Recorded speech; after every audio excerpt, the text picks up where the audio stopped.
From their home in Albuquerque, South Valley, to the fields of Balad, Iraq, to the halls of Congress in Washington, Master Sergeant Jesse Baca and his wife Maria have been fighting for military families in New Mexico and across the country.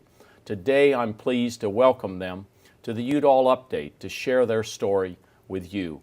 Jesse and Maria, it's really an honor to have you here today, visit with us and visit with us about the kinds of things we've been working on over the last several months. Let me first of all, Jesse, ask you why, many New Mexicans come from this. Why were you inspired to serve, to get into the Guard and to do the things that you did? And tell us a little bit about your service early on. What got you to that point? Thank you, Senator, first of all, for having us here. Well, it's a lifelong dream. My father was in the Navy years ago, just right after Korea. His brother served. All our family has seemed to military service is the way to go. All my uncles were in Vietnam, and ever since childhood, I admired the uniform, and it was something that I was just bound to do. And I joined as a teenager. I had just finished my junior year of high school, and I already knew what I wanted to do. Went on active duty with the Navy, did my 4 years. I came home. I have my wife and my 2 daughters, and I say I want to continue my military service. So I joined the Air National Guard. I was there about a year, and lo and behold, they hired me full time, and I've made it a lifelong career. I've been there a little over 30 years now. And during 30 years of service, I mean, that's remarkable, and you're still a very young man. And part of that service was in Balad in Iraq. Yes. And there were burn pits there. You saw how they were operated. Could you tell us a little bit about that? Sure. The burn pits were a big disposal site. Everything from trash to medical waste to any kind of debris was thrown into these pits and lit with jet fuel, contaminated fuel. I know it was a means of getting rid of these things, but all the service members were exposed to that. And they were very large. We're talking about the size of 10 football fields. Absolutely. Or something like that. At my estimation, it was like a 10-acre field with a huge pit dug with bulldozers and an array of equipment. And all this debris was thrown in there, and it burned continuous. And many times they would use fuel, jet fuel or something to ignite them. Yes. Could you describe the color of the smoke that would come out of these pits? A lot of times it was a real deep black smoke with a blue tint to it, a horrible smell. And it burned 24/7. It never stopped. It would slow down at times. What I mean slowing down would be like a building on fire. Yeah. And when it was big, it was a city was on fire. And it stayed like that the months that I was there. It never slowed down. And were soldiers being exposed to this smoke? And were you exposed to it? Absolutely. We were only a few hundred yards away from it, from where the F-16s operated. There was a lot of troops in support all around the burn pits, all around. Tell me about the impact of the smoke on your health. What it's done to me is it's a lung injury. They call it constrictive bronchiolitis. And what it does, in plain English, it damages the smallest airways of your lungs. And it is a terminal condition. My doctors tell me there is no cure for this. They treat you for like a severe asthma type symptom, but there's no cure for this at this time. Yeah, and Maria, I know that you've seen his breathing and seen it change over time. Can you give me a little description, hearing him talk about this? Well, hearing him talk about it, it's hard. It's hard to swallow, especially at the beginning, because nobody really understood what was going on with him. And that was the tough part. When he breathes, he feels like a cactus is coming out of him, just like a lot of stickers, just a cactus coming out of him. He has trouble breathing. If he breathes in, it's like this burning sensation that he gets all through the inside of his body. And he has a hard time with that. There's times that I actually put my hand in front of him to make sure he's breathing, because it's so hard for him to just let it back out, especially on the worst days. you know. It's very emotional, you know, for our family, you know, our grandchildren, our children. Our granddaughter, Ireland, you know, she knows her and our other grandson, Logan.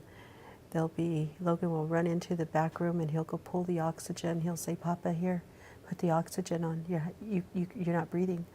And he'll give him the oxygen. And they know what to do already, you know, and I think that's a sad part for us, is that all of us, it's become a way of life for us, you know, down to the youngest grandson, you know, to where, you know, even Z knows, you know, what's going on. Something's wrong with Papa. But the breathing is the worst part for us, you know. In terms of describing the breathing and realizing that he had problems, you also, both of you, I think, thought of other soldiers, folks under your command. And you came up with the idea of a burn pit registry, working on a registry. Could you tell us a little bit about the thinking there? How it started, that started in June of 2010, where the big part started. We had been doing a lot of research before that. And in June of 2010, I ran into a site from another burn pit family. And it was just called Burn Pit on Facebook, really. And it was under Jill Wilkins out of Florida. And I started reading that. And then there was another family I had posted on there that we were at Vanderbilt, you know, looking at, you know, visiting with a doctor, Dr. Robert Miller. And at that time, another burn pit family, you know, pinged me on there and asked, you know, what kind of problems my husband was having. So I mentioned it to her. And from that point on is really when all these families, there was 10 families altogether, including us, we all got together and started talking about needing to change law, needing to have this recognized more and more, because we kept noticing more and more through Facebook. There was many different people coming on, you know, pinging everybody on what was happening throughout the country. So we got together and we started working on a burn pit bill. And at that time, there was another person, but that person couldn't get it out, you know, and they asked me, they says, Maria, do you know if one of your senators would be willing to, you know, to pick this up? And I go, oh, you're darn right I do. I go, I will make a phone call to Senator Udall's office right now as soon as we hang up, and I will ask him, you know, I will ask Matt to, you know, to speak to Senator Udall about it. They said, what do you think? And I said, I have no doubt in my mind. I said, I have no doubt in my mind. And that's when I made the phone call to you all. And I spoke to Matt Padilla. We had, you and I, you Oh, spoke yeah. with Matt, and you and I had a very good right discussion. After that, you and I had a 45-minute conference call, and I think that your ears have not healed from that yet. I think you're probably right about that. I want to go back one step to talk about his treatment, and then we'll come forward as to working on the bill, because I think you searched around, Jesse, to try to find places. Both of you did, and you went to Vanderbilt. And what kind of treatment did you get, and were there conflicting views that were out there? Absolutely. In Albuquerque, I was seeing a pulmonologist, internal medicine, and the favorite word that I was always getting is inconclusive. They knew something was wrong, but just couldn't figure it out. And my family pushed for it, and we went to National Jewish in Denver. By golly, they found it. They found it the first day, verified it the second day. They call it chemically induced asthma. And what they do is they basically have you make you get an asthma attack and then bring you out of it with different types of medicines. But we wanted a second opinion, and through National Jewish, they recommended Dr. Miller, who's the pioneer in this. He's basically the head of the country when it comes to this research. And long story short, we went in and saw him, got an appointment. He was 90% sure of what I had. But he kept checking me because the surgery it's very hard on a person. And what it is, they do a lung biopsy. They actually go into your chest and do kind of like a scope type surgery. They take 3 pieces of your lung and put it under a microscope. That gives you a 100% diagnosis. And sure enough, I had it, and with an array of other problems. And that's the finding of it. The treatment is, And the finding of all of these doctors, or some of the doctors, was that this was connected to what had happened to you in terms of being exposed to burn pits. yes. Yeah. Because I have no history of it. I was in perfect condition. Yeah. I was a half marathon runner, and now I couldn't even do my PT anymore. And all of us fell into that category. Great health, you come back from deployment and your health is deteriorated. Tell me about your health today, just a short Sure, summary of your health today. Can't run anymore. A lot of difficulty, a lot of pain, shortness of breath. What makes it very difficult, Maria was saying, I can breathe in, but I can't breathe out. That's a classic symptom. They call it air trapping. Your lungs just don't operate like they should. And it's because they're becoming, they call it fibrosis. Your lungs are getting real hard, where they should be very fluid-like. And that's the biggest part. And I can feel myself slowing down every day. Every day it's a little bit different. And that's the day-to-day life that we live through. My doctor calls me his best student. I've followed his words to the letter, and apparently I'm one of the ones doing the best. And it's exercise, good health, stress level down, incredible support system. I couldn't ask for better, and that's what has brought me to this day. And really, when you were going through the treatments, at the same time, you were also working to help other military families, to try to work with them, talk with them.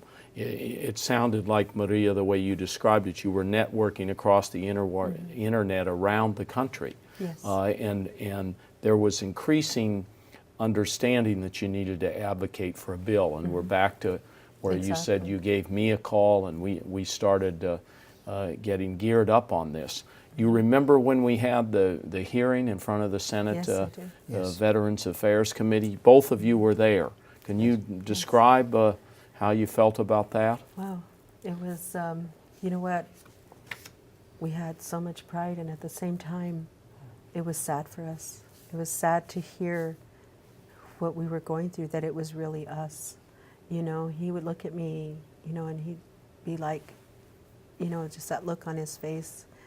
Is that really us? Is he talking about us? You know, it's so hard, because to face a terminal condition like this, you know, is difficult for a whole family, you know, for everybody. And you stop and see there are so many families going through what we're going through. So many families that you just really do. You network with all these families. Yeah. And you find, you know, just like these 10 families that I talk about, out of these 10 families, 5 of them are gone already. There's only 5 of them left out of these 10 families, not including the hundreds of others that are out there that have died from this. And that's the sad part. But you know what? It gives us such a positive to know that New Mexico has stood so strong with us, that got out there and just fought for us, fought for every veteran across the country. We had so much pride. We have so much pride in New Mexico for what they've done, because it was New Mexico that put this bill, this burn pit registry bill, on the map. It was New Mexico that did it. When you told us, we became bipartisan instantly. It was amazing. It was just amazing. We knew that New Mexico wasn't going to leave any soldier left behind. Well, one of the things that your network of families did is you built the bipartisan support. This wasn't an issue about Democrats or Republicans or independents. This was an issue about military families, about people who served like Jesse, that had this contact with these fumes and smoke, and it had an impact on their lungs. And so really, you know, you're thanking us, but we're also thanking you, because I don't think this would have happened without your energy and your input and just your incredible effort to really push this forward. And I know one of the moments that was really fun for you is you came back for the president's inauguration. Yes. Could you tell us a little bit Wow. about that, and to what you saw, and was there anything that surprised you, or Well, what was the feeling? When you handed us the actual invitations and stuff for everything, we were just like, look, can you believe this? You know, We were in we awe. were so excited, We you were in know. awe. And we said, we're going to have to frame all this. We got to make sure. It was just amazing. It was awe. And then to get ready for the ball, we never went to our high school prom. So it was like, oh, this has to be better than the prom. The biggest thing that stands out, and it's ironic how this worked out. When we went to the inaugural ball, they sat us with the Tuskegee Airmen. They were the 332nd wing. I was stationed with the 332nd wing in Balad. I was a component of the Air National Guard, but when we merged in Balad, we became the 332nd. It was the Tuskegee Airmen Squadron. Yeah. And talking with those gentlemen, boy, they talk about some history. And we got to live part of history and introduce our history, and we all kind of had everything in common together. That's a wonderful bond, even though Yes. different eras and different times. But I think that's really true of the military, the bond with military men and women who serve, and the bond of the families. Yes. Very, just tremendously important.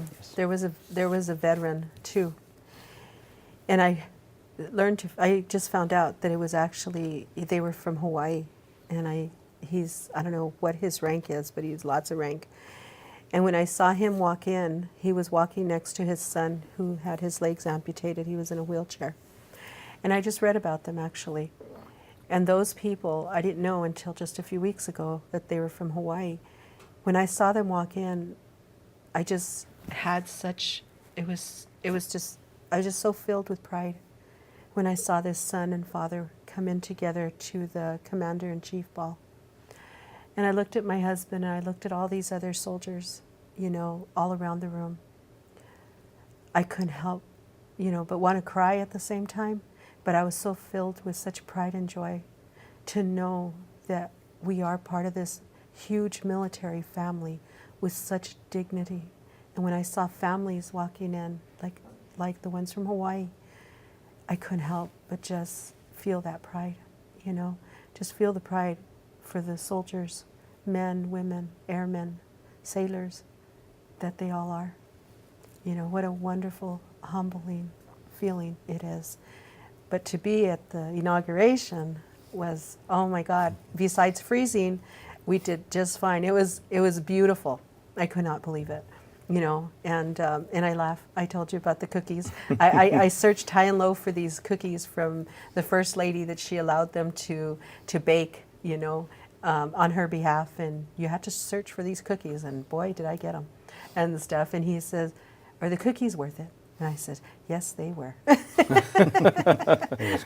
great. That's So great. it's just, thank you. You guys, if it wasn't for you, we would never have been able to do this and to fulfill a dream of my husband's. We have worked hard in fulfilling his bucket list of anything and everything he's wanted to do. And I told him, I promised him 4 years ago, I would leave no stone unturned to find a cure for him. I was going to do it, and I have. There's no cure. The only cure there is just to continue the family strength that we have and to continue the fight. God will ultimately cure him. And the remarkable thing to me is he is still serving. Yes, he's still today serving. as a civilian employee. You're still there backing up the men and women and still working hard on all of this. Absolutely. He's been Yes. a wonderful dual status technician Dual status technician. with the New Mexico Air National Guard, and he's an amazing, amazing airman and sailor. He has given almost 37 years of his life to the military. Well, let me just conclude here by first of all just thanking you both for your service, for your sacrifice. It's been a remarkable thing for me to get to know you and to be able to share experiences with you. And I really truly believe that if you and these other military families joined together, we wouldn't be where we are today in terms of trying to help them and getting this burn pit registry going. So thank you very much, and thank you for being on the show here with us. I think many people will see this and be inspired by your example and your hard work. Thank you. Thank you, Senator. You Appreciate it. bet. Thank you. You bet.